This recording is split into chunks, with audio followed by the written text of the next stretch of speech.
صدق اللہ العظیم۔ نشہ ایک بہت بری عادت ہے۔ جو شخص نشہ کی عادت میں مبتلا ہوتا ہے وہ دنیا اور آخرت میں پریشان ہوتا ہے۔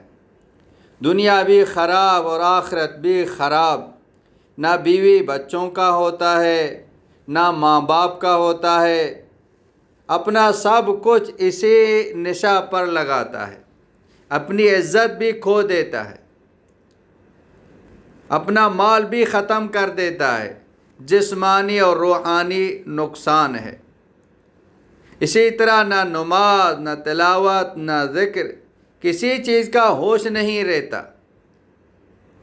نشہ چاہے افیون کا ہو، چاہے چرس کا ہو، چاہے ہیروین کا ہو، شراب کا ہو، بیئر کا ہو، جو بھی نشہ ہو سب نقصان دہ ہیں۔ ان سے بچنا بہت ضروری ہے۔ بچنے کے لیے سب سے پہلے ان دوستوں کو، ان ساتھیوں کو، ان سوسائٹیوں کو، ان ماحول کو چھوڑ دیں جہاں نشہ ہوتا ہے۔ جو دوست نشہ کرتے ہیں ان کو چھوڑ دو۔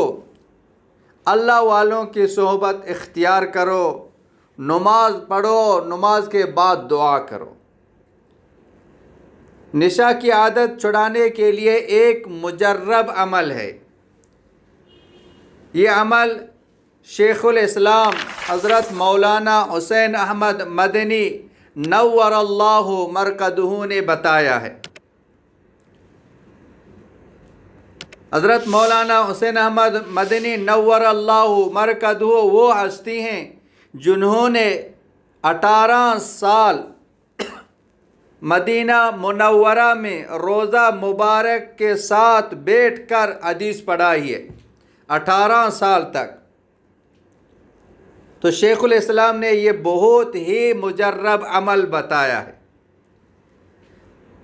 عمل یہ ہے کہ 7 مرتبہ سورہ فاتحہ، الحمد شریف، 7 مرتبہ آیت الکرسی اور 7 مرتبہ چاروں قل یا ایھا الکافرون پوری صورت، قل ھو اللہ احد پوری صورت، قل اعوذ برب الفلق پوری صورت، قل اعوذ برب الناس یہ پوری صورت چاروں قل 7 مرتبہ پڑھ کر پھر 3 مرتبہ یہ کلمات اعوذ بکلمات اللہ التامۃ کلھا من شر ما خلق، اعوذ بکلمات اللہ التامۃ کلھا من شر ما خلق، یہ 3 مرتبہ پڑھ کر نمک پر دم کریں۔ نمک پر دم کر کے یہ نمک اس شخص کو کھلائیں جو نشہ کی عادت میں مبتلا ہے، اس کو کھلائیں، کھانے میں ڈال دیں، تھوڑا تھوڑا کھاتے رہیں، اور اسی طرح پانی پر دم کر کے پانی بھی پئیں۔ یہ عمل 40 دن تک کریں، انشاءاللہ تعالی نشہ کی عادت ختم ہو جائے گی۔ وآخر دعوانا ان الحمدللہ رب العالمین۔ مولانا عبدالحکیم اسحاق آفیشل کو سبسکرائب کریں، بیل آئیکن کو کلک کریں، لائک، شیئر، کمنٹ کریں تاکہ ہر آنے والی ویڈیو آسانی سے تمہیں مل سکے۔